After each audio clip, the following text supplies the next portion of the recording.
يا بشكا يا ولوك الهشتكة والبشتكة دي كلمة بقولها سودانيين وأولاد أم درمان بس الثورة. يا زلزط. تاكي متاكا. وينكك بلقى؟ مدب معلو. يبسل فيها. سوداني سوداني سوداني سوداني سوداني سوداني بلدي عجباني مروي كرري سلامي توبو عراقي. السلام عليكم. طولنا منكم لكن نفس السبب الشغلنا عنكم الشغلكم مننا كاس العالم. وبالجد يا جماعة حابة أشكر قطر على الواجهة العربية المثالية اللي قدمت بها كاس العالم. وبالجد نحن فخورين جدا بالمغرب على النسخة العظيمة اللي قدمتها دي.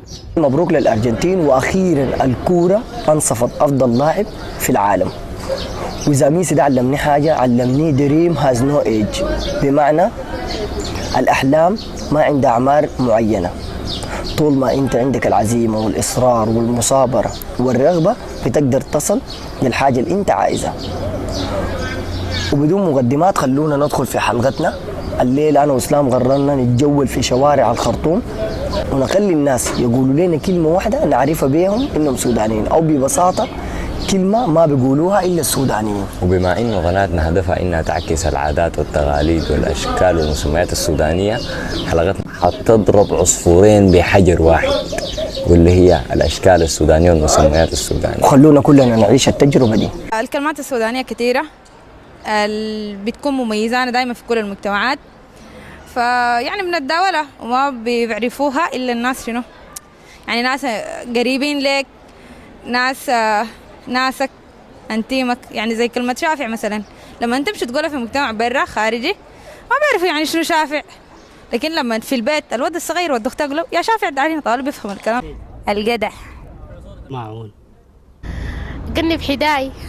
انت هنا انا ها. شوف عيدة. القليبة. وبمناسبة إني عريس خلينا أقول لكم أبشر. كنيسة. المريك. يا حبوب. امتكشوا. المركوب. وعشرة. تاكي الباب. الحصيفة. النفاج. المعراكة. إبريق. قعنجة. هيها. أرحكاكا. أجي. انتو كيف؟ رتينة. وبعلي. المرحاكة. القربة. الفجة دي. أنا براي. أولاد. علي بالطلاق أحلى كلمة سودانية، يحبوها السودانيين كلهم.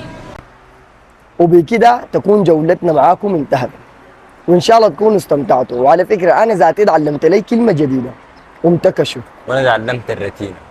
ولو انت تعلمت لك كلمة جديدة شاركها معانا في التعليقات، ولو عرفتم كلهم ورينا برضو انك عرفتم كلهم.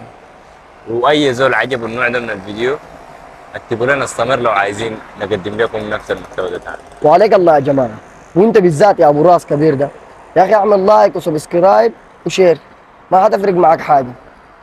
ويلا يا جماعة نشوفكم في حلقة تانية، وشكرا. شكرا للمشاهدة.